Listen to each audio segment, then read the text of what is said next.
Thank you.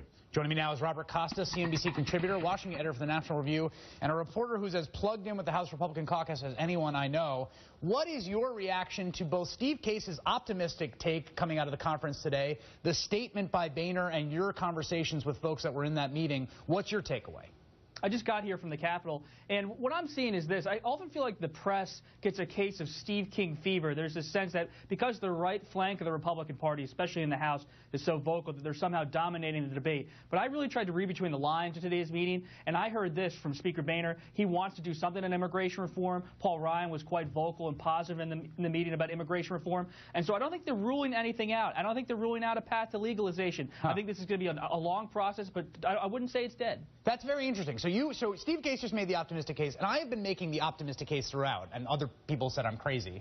And I have become less optimistic as I've seen Boehner paint himself more and more in a corner. You're now making the optimistic case. I want you to look at this piece of tape from earlier today. Raul Labrador, who's a Republican who was originally part of the group that was hammering out a House bill that was going to rival the Senate. He walked from that bill. Here is an exchange he had with my colleague Alex Wagner. Take a look.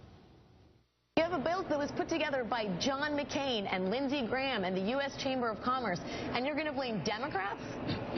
Yeah, if Chuck Schumer does not accept the solution from the House, if he says that 80% is not good enough for him because he wants 100%, then it is his fault.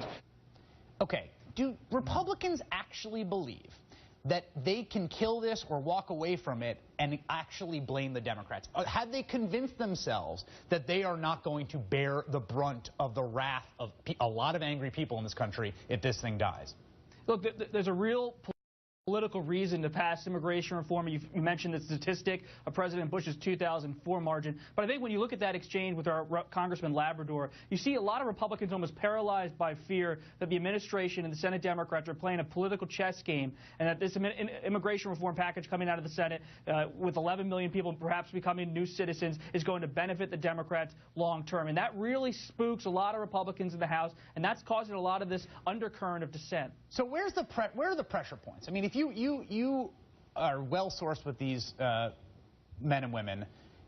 If I wanted to pressure the House Republican caucus to get something that looks like the Senate bill, let's just say crosses the threshold of the path to citizenship for these 11 million people, what are they responsive to at this point?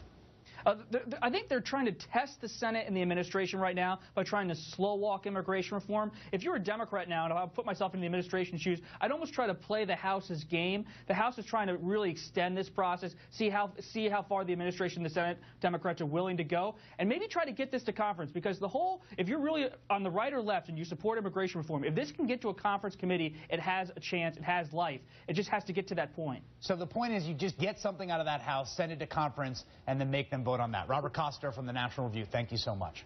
Thank you.